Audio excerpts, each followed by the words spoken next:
Hello and welcome to episode 1 of SharkCastTV, a weekly panel vodcast on all things Cronulla Sharks. Welcome to the show. I am your resident Sharks nut Newman, and I'm joined in the locker room at Sharks Leagues with my good mate and fellow Sharks nut Sam. How you going, mate? I'm great. I'm happy to be here. I can't believe we're doing this again. Yeah, we're on the tubes, man. How good's that? A little bit different, but the same thing applies. We want all of our punters to get in touch with us. SharkCastPod@gmail is the email account. You can get us on Twitter. SharkCastPod is a Twitter handle. We're on Facebook. We're everywhere. Please, please, please come find us. We've got a new member as well. Hey, Robbie Willis. The great Rob Willis. Very pleased to join you boys on the SharkCast, Channel 67 on our website as well.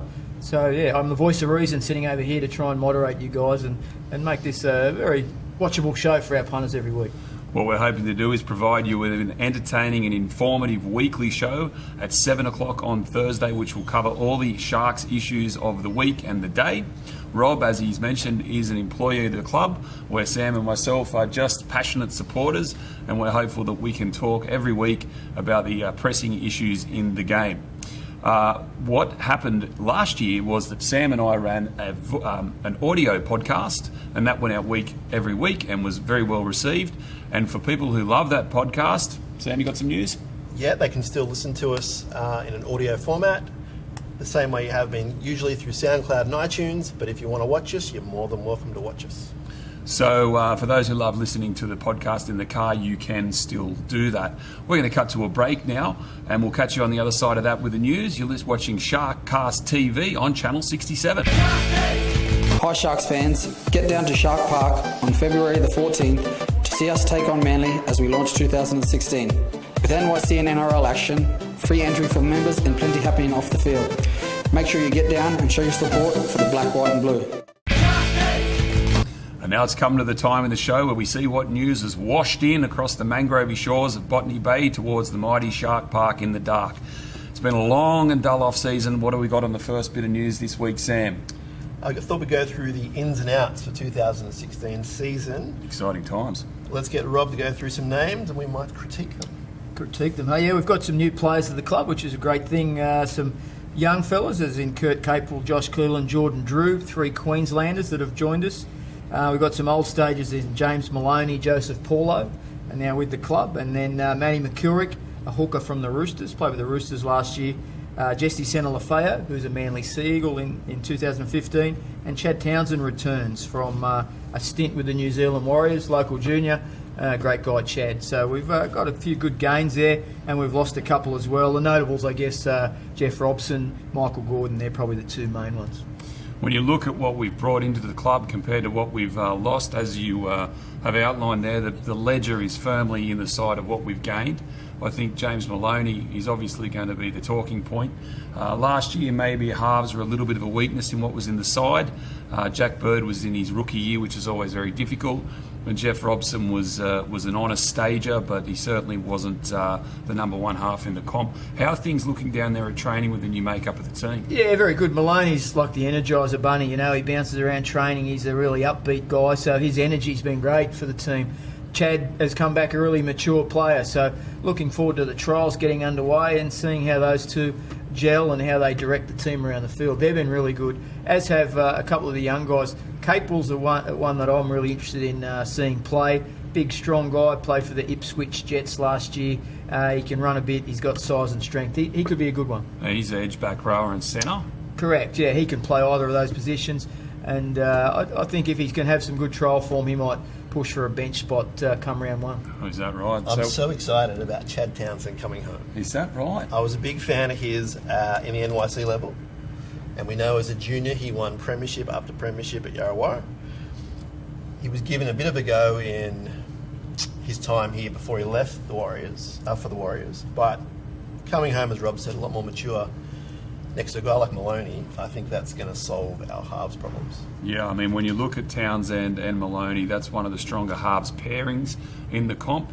That's 2 really strong and experienced halves, and what I'm excited about is the fact that the kicking game will improve dramatically, and if we get on the back foot, both those players have the ability to kick us out of trouble, which is what we didn't have last year, and we should be able to win games on the back of that. They've been doing a lot of work on it too. Every training session they do some extras. Chad and James Maloney plus Josh Cleland, the young halfback we've got from the Ipswich Jets. They're doing a lot of work on the kicking. They realise how important it is, but they're good at it to start with, so that's a good starting point for those guys. So I think you're right. I think that'll really improve this year.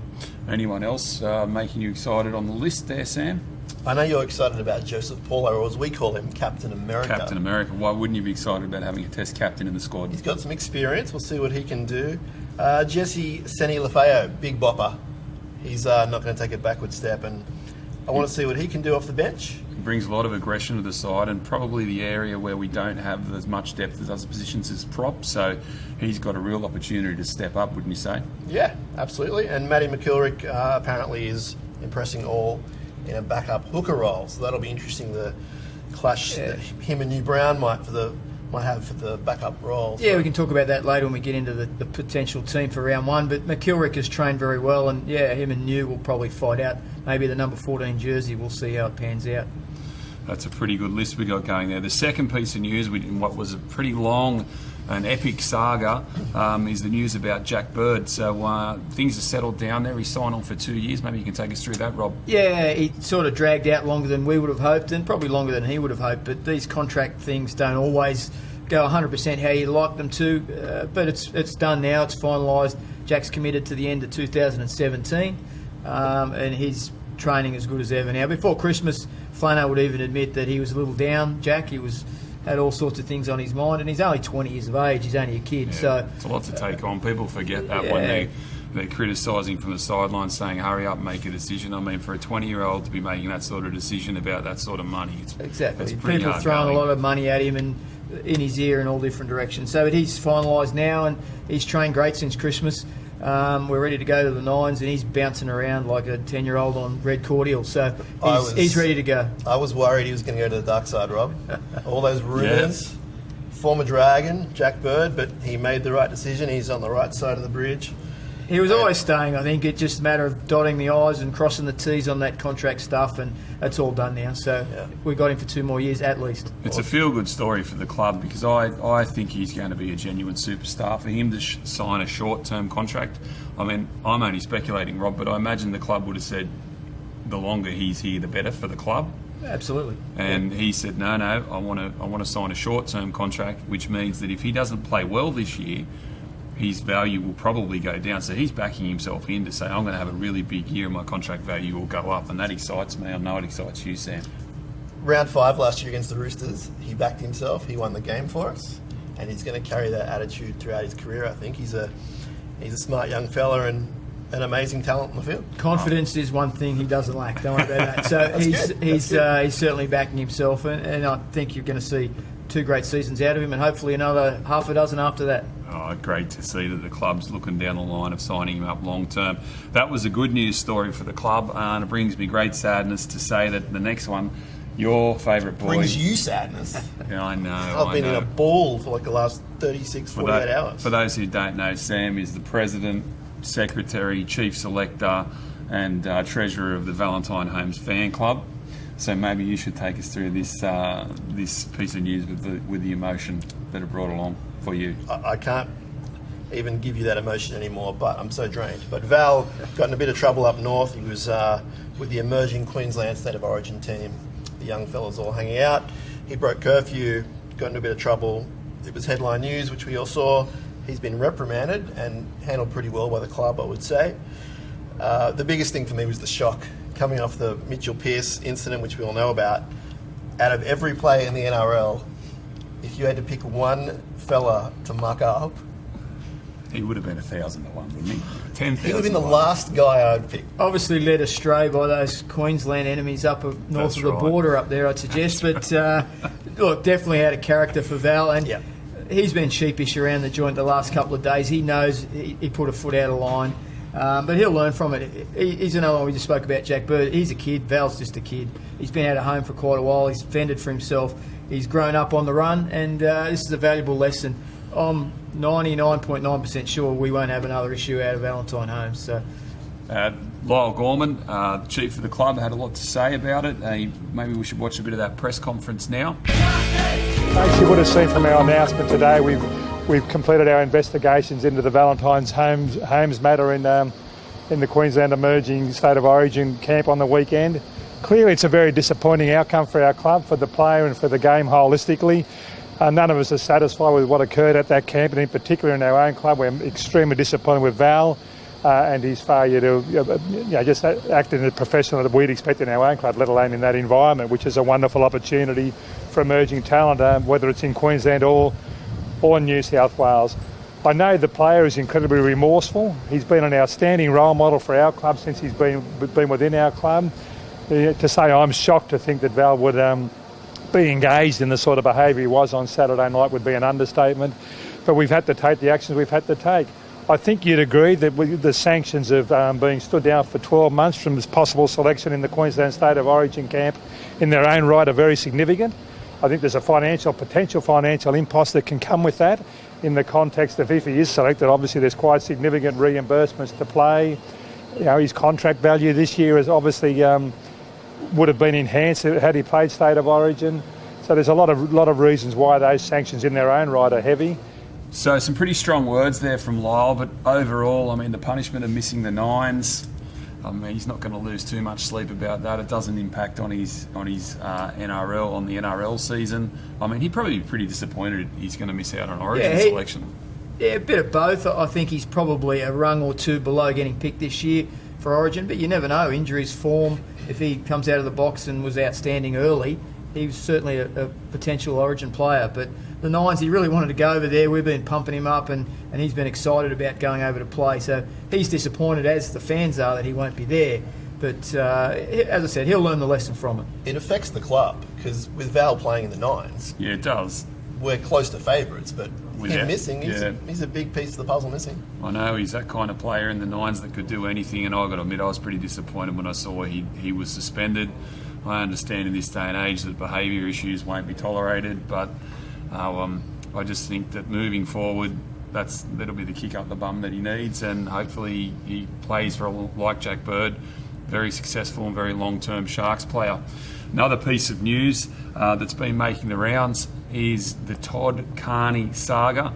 There was reports that the club has been ordered into mediation with Todd Carney. Todd Carney is attempting to sue the club for unfair dismissal to the tune of $3 million.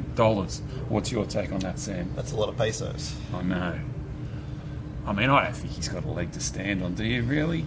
I think it'll settle out of court and he might get something from the club, but it couldn't be close to that amount of money. I mean, any magistrate worth their salt's going to look at his record, look at what he did and say, on your bike. You'd think and hope and pray. As a fan and a member, it rubs me the wrong way. I have faith the club will handle it correctly, and let's just get out of the situation. We won't look back and move forward with these good young blokes playing for our club. You're about to ask me, aren't you? Officially, can you tell us anything? No, I can't. I can't. Because only what's in the papers. Really, it's in the hands of our legal representatives, and it's not a media issue for me at the moment. It's being handled externally. I can't help you. What do you think personally, though? Do you think he's got a case? Oh, it's a stretch, isn't it? It's a stretch. But as I said, it's in the hands of our legal guys, and I'd rather stay out of that one. Okay. Well, I'll move forward and say that Todd Carney was warned several times to stay out of trouble, and the photo that was sent out on Twitter is not staying out of trouble. In fact, it's putting yourself in the worst kind of trouble possible, and if you can't take responsibility to be sacked by that, then you're living on another planet. And you'll notice this week, Newman, that in light of the Mitchell Pearce incident, that photo was again in the press. I know. And it comes back to the club, and I can tell you right now that a small incident like Val's incident, which really at the end of the day was only a minor incident, they just say Sharks in trouble again. It's very, very bad for the brand. Mm-hmm. So we'll leave it there on that one. The other news is there's some football coming up, and we're going to preview the draw the first 4 weeks. What do you got there for us, Sam? It's not that pretty. It's not, but we are Sharks, and we will rise. Round 1, Cowboys, Saturday night up at 1300 Smile Stadium. A tough one. On the road early. The Cowboys will be coming back from their overseas trip in that blistering heat. Hopefully a bit of a premiership hangover. I'm not sure how true that is, but Sharkies last were up there week 2 of the finals on the Shark plane, and we lost 39-0. So yeah, don't remind us about that. I noticed that the Cowboys have pulled Thurston out of the All-Stars game, which I probably would have rather play in it because they've got a pretty big workload, some of those guys heading into round one with the trip over to the UK. So, but Thurston coming out of the All-Stars, they're probably trying to ease him into the season, I'd suggest. Yeah, I mean, if I'm in the Cowboys' shoes, I'd probably do the same thing. I mean, it's a long trip over to the north of England over there. It's completely different conditions, and believe it or not, the crowds will be extremely hostile to the Cowboys over there. It's a long trip back, as you said. They'll be playing in sub-zero temperatures, and then they'll be playing in 35 degrees and humidity. You've got to play everybody, so why not get them early when the chips may be stacked against Look, them? our guys will be up for it. When the draw came out a couple of months ago, they weren't daunted by the fact of having to go up there early. They were pretty excited about it after the way we went out last year. They're just excited to get up there and show what we've got, So it's a good, in a way, yeah, you'd rather ease into the season with someone not as tough as the Cowboys, but why not get them early and try and get them down early. And our record, despite that loss, our record up there is not that bad. It's not too been bad. a happy hunting ground for us. Boys, let's move to week 2. Oh, You know you're what week excited. 2 is, don't you? We're excited. Our audience knows what week 2 is. No, well, you better tell the ones that don't. You're going to talk it down. I'm going to talk it up. The local derby. Oh, no, you get excited about the That derby. nasty, evil mob are going to come across the bridge and they're going to try and take 2 competition points from us. Not going to happen. Dragons at home on Sunday afternoon, Channel 9 football. So you got this locked in as a win. You just said not going to happen. Not going to happen. 100% categorical guarantee. Get your money on the Sharks. Absolutely. Yeah? Yeah. All right. It's a local derby. It Okay. means everything. Well, no, it doesn't mean everything. It means 2 extra points. It means everything. And if I look deep down here, that'll tell me it means everything. Does the club place extra emphasis No, on the look, derby? the boys know the game's coming because they know what a big crowd and a big event it will be, but not really. Not from a player's point of view. Are The you club- telling me Paul we love Gallen it. doesn't want to squash those Dragons? He definitely does, but he wants to squash the Cowboys and the Broncos and the Eels and all of them. I reckon Gal will have a bit But of... they get up. They definitely get up for it, knowing that it'll be a big event. There'll be 20,000 in the stadium. They're definitely up for it. It's a great way to kick off the season at home. I mean, as you said, there'll be a big crowd in. It's a Channel 9 game, 3 o'clock kickoff. 4 o'clock. 4 o'clock kickoff, sorry. Is it too early? Can you have a derby too early? No, I think it's good to get that energy out of the way. People are going to show up anyway. It's going to be a big game. I think that our squad on paper is a lot better than theirs, but that doesn't really count for much. Our club is better than theirs. That's Our all club that matters. is better than theirs. I think I'm with you. I'm pretty confident that we can put a win in the column Boys, on will that be a one. full house. Just getting my marketing cap on. Get your tickets early. Get your membership so you don't miss out. Because I reckon 100%. the doors closed sign will be up. So get in But early. it's been a while since that happened. There's a big chance. Big If we get a chance. win at Cowboys, you won't. No standing room here for the round 2. And if we win that one, where are we going next, Sam? We're marching forward on a Monday night to Brookvale Oval. Not a happy place talking for us to about go, happy but hunting we've got to win sometime there. It's been a while. We're due. while. Absolutely, we're due. It's been a horrendous place for us to go. It's a terrible joint. You ever been It's there? an awful ground. I've been there twice. And All watched due us respect win to twice. any Manly people that I know No, watching this. no. Come on, Rob. This is the Shark This Cast. is the Shark. Cuzzo, Cast. Manly media manager, is a friend of mine. No disrespect, Playing Manly. Cuzzo, but it's a terrible joint. So, The but this ground's year, a shocker. we'll go there and do it. I like it. Yeah, I like good. it. They've got a new team, a new coach, so they'll be putting the pieces together. Now, Time to get them. I've been to Brookvale twice. I watched the Sharks play at Brookvale twice, and I've seen us win there twice. So I might go this year. I went to Talisman. Every time I've watched it at home, we got flogged. So I might go over the bridge. Bus, train, ferry. Here we come. A lot of bridges. And If you can get us a win, I'll drive you. So all right, there you go. You can have me in the back after about 6 or 7 schooners. How do you feel about that? In the car with Newman to Brookvale. Wow. Week 4, we have a very good team, Melbourne Storm. I know you're not a fan of the Storm. I'm not a Newman. fan of the Storm. And You know I've got a thing for Cooper Cronk, right? Does Rob know about that? Robbie probably don't know. He loves Cooper Cronk. It's like the Valentine Holmes thing, but a bit more mature. He's talking up this big game about Cronulla being the best club, and he loves Cooper Cronk. I love Cooper Cronk. I don't love Cooper Cronk. That's I fine. hope we've smashed that mob. That night, I hope we do too. Anyway. Monday night at Shark Park, round 4 against the Storm. So that's 4 pretty tough games. Cowboys, Dragons, Manly, Storm. So if we can jag some wins there, week 5 is Tigers at Campbelltown, which is very winnable. So And as Rob said, get in early, get your membership, get your seat early. If you support the club, do so financially, and make sure if you get your membership, You know, it works out. I bought a membership in the Eastern Concourse, and it worked out to be like $20 a game. I don't have to queue up to get tickets. Straight in, I've got a reserved seat. It makes the most sense to support your club. And one of the big metrics with the NRL is that they measure how many members the club has. So that financial stake ensures the longevity and prosperity of your club. Well said. Thank you. So, the last bit of news that we got is that Nick Ennis has been drafted into the All-Stars match, which means we've got a pretty heavy representation in there. Yeah, we have 5 players now. We've got Gals in the world team with Ennis, and then in the Indigenous side, we've got Wade Graham, Andrew Fafita, Ben Barber. So we have a very strong representation, and let's just hope they all come through it okay. Yeah, I'll be watching that one with my fingers and toes crossed. Yeah. It's a big game. It goes out to a big audience, but it's just one of those ones where you hope nothing happens. The boys like going, the boys like playing, because it's a big event up there. Yep. But I don't think the coach loves it, but the boys certainly enjoy going to play. Hopefully, Benny Barber's playing in the halves for that Named game. at 5'8", yeah. So you never know. If he has a big nines tournament and then plays well there, he could rocket himself into contention for any position. So I'll be watching that one with a lot of interest just for that angle.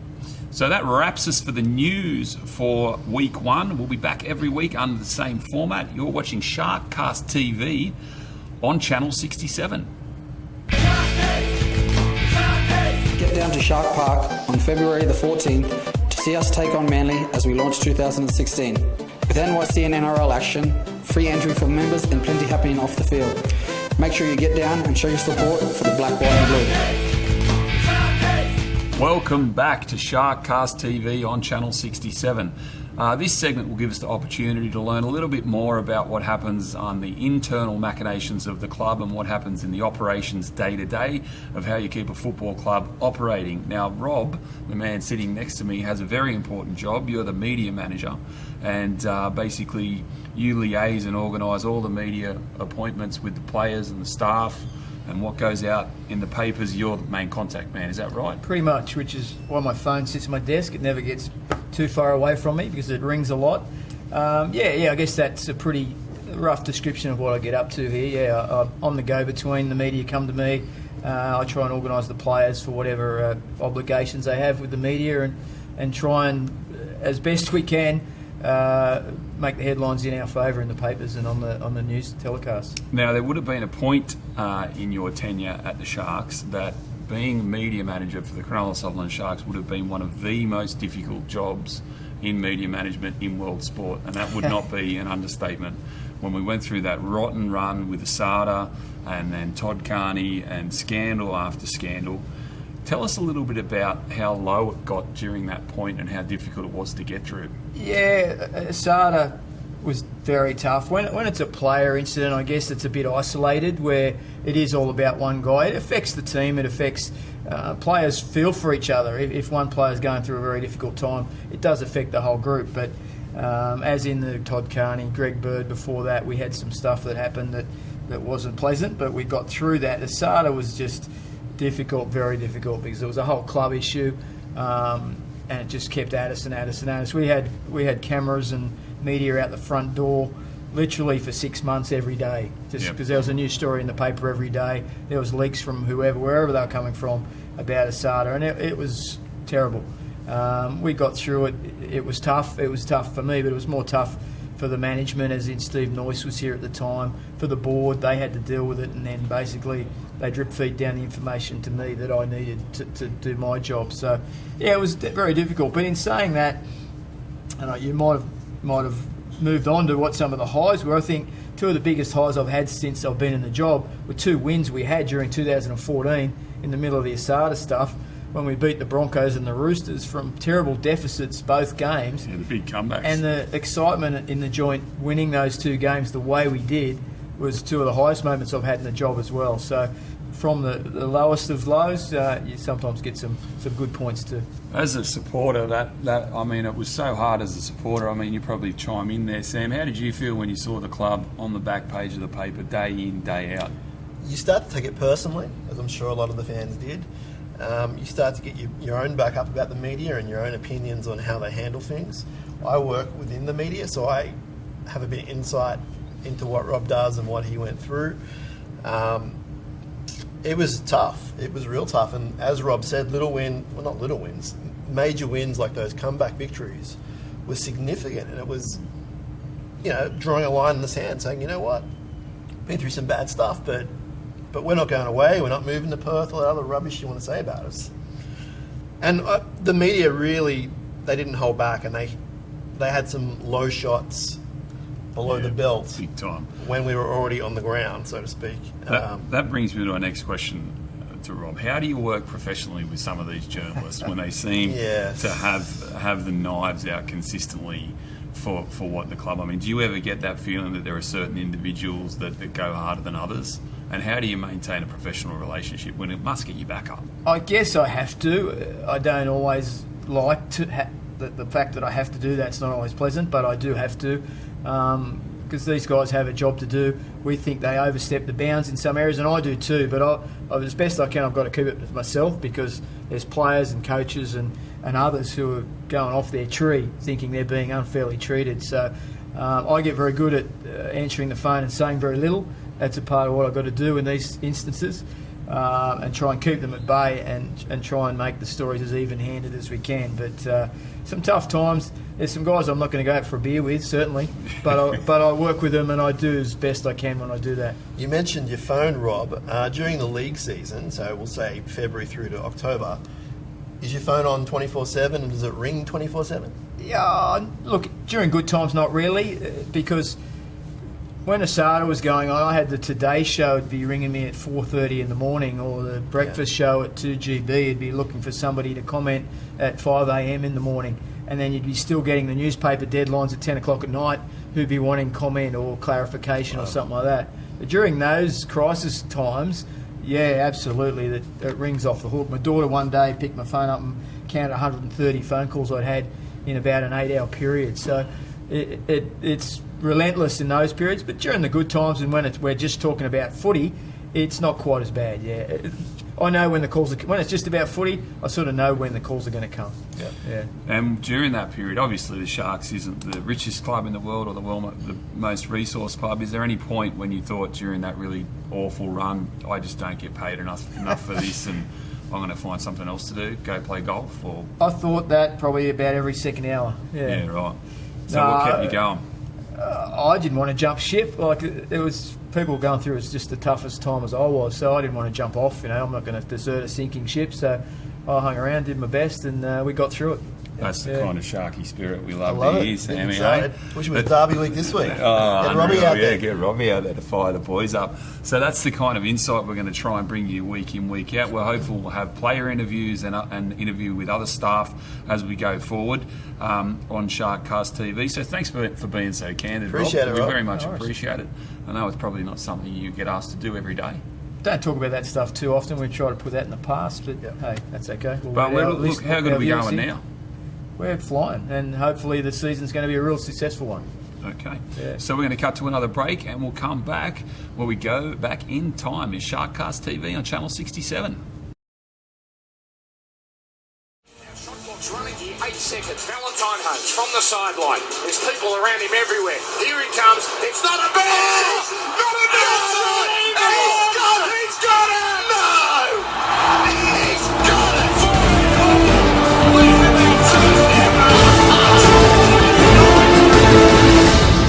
That takes us back 12 months, where Val Holmes kicked us into the grand final of the then Dick Smith Nines tournament, pre-season tournament. Every week we're going to throw back on Thursday, fire up the DeLorean and take it for a spin around the block. We can't go back too far this week because the Nines is only a couple of years old. But what are your memories of that little event there, Sam, and how did you feel?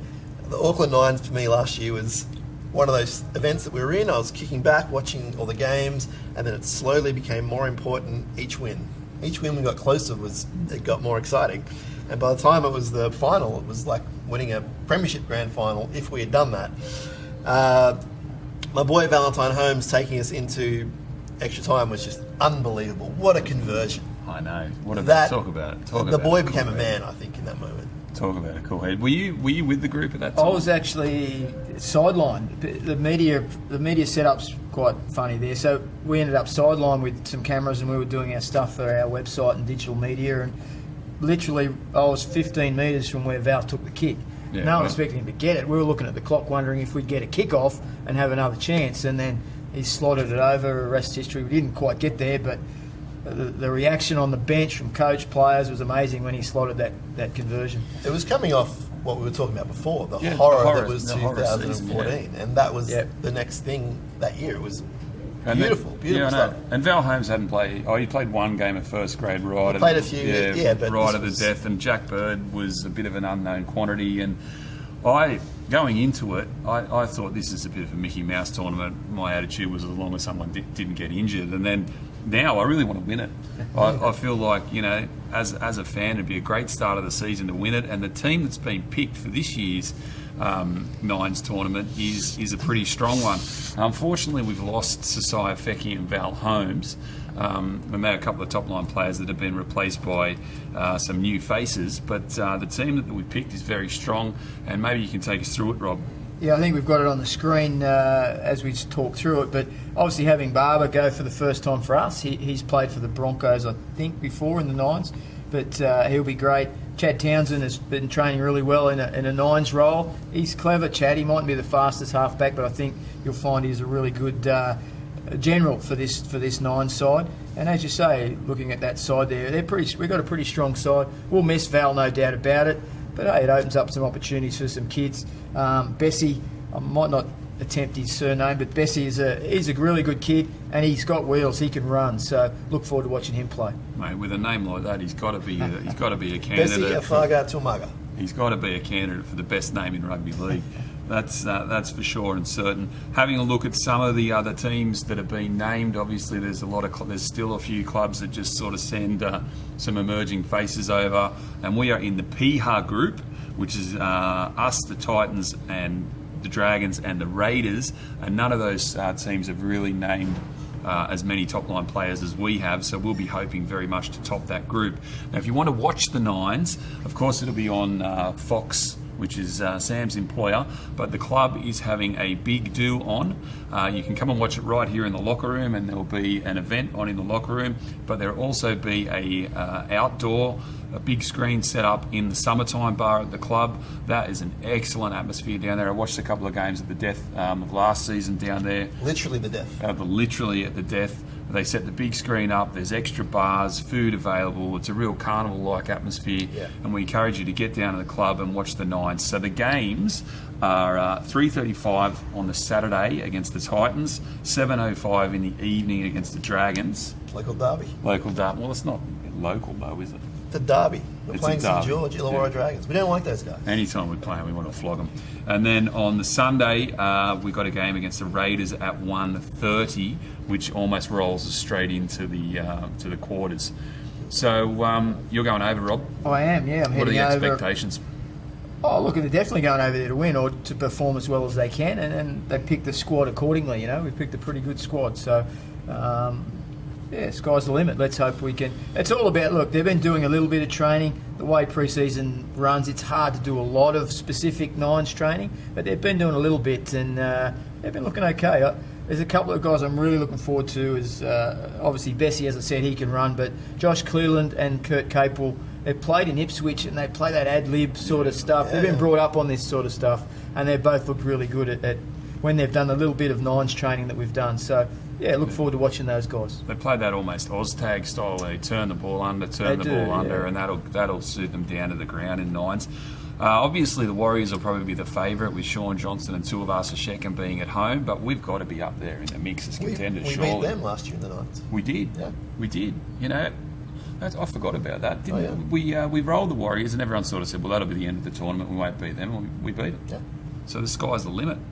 Pushing forward from that, we also have a couple of trials coming up. Have you got some information there on the trials, Rob? Yeah, the 14th Sunday we play down here at Shark Park. We play Manly. 2:30 kick-off in the NYC, 5 p.m. in the NRL, and it doubles as our season launch. So we've got jumping castles and rides and a water slide and all sorts of good fun stuff going on the Family Hill. So it'll be a great day. Come down to watch the trial and to also interact with the players after it's all finished. And if you can't make it to the ground because the SharkCast goes far and wide across this wide brown land, the club is going to attempt to stream the trial.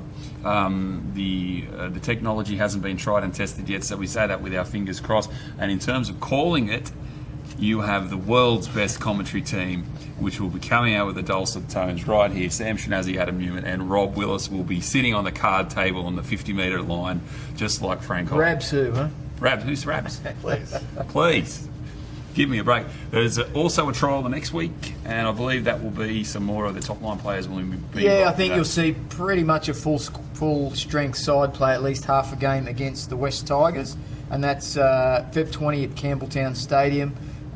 It's actually 5 games. The 2 junior rep teams will play their round 2, I believe, matches against Western Suburbs, and then we play the 3 trials, culminating in the NRL trial at 7 o'clock. So a big day out at Campbelltown. Now, we will try and do something, maybe call that one on audio. We don't know what we can do yet. It's still a bit of a debate with the NRL rights.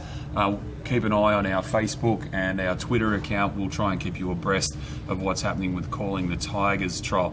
I went down and watched some of the junior reps games on the weekend. We put the cleaners through the Raiders in just about every grade, and it was very, very positive. So our junior reps, who were Australian champions last year, are looking pretty good. Yeah, national and state champions in the 16s and 18s. A lot of those kids have gone up and moved around and stuff, but yeah, it's all positive, and we're looking forward to good seasons again in both age groups. All of that stuff is the lemon next to the pie when it comes to the main event. We're still looking forward to round 1 against the Cowboys up there. Until then, it is SharkCast TV signing off. It's been a great lot of fun. What do you think, Sam? I think we've gone all right. Yeah? They might have us back. We'll see. See how we go. You have fun, Robbie? Enjoyed it, boys. Yeah, thanks for having me. Mate, it was great to have Rob on board so that we can get some official word rather than speculation. We will be here every week, Channel 67. Don't forget you can tune into the audio podcast. We'll provide you information on that. You'll be able to tweet us as you go. Make sure you tweet us at SharkCastPod, and come and find us online, sharkcastpod@gmail.com. Same thing on Facebook. We have been SharkCast TV. I am Newman. Up the Sharks. Hey, Sharks. Shark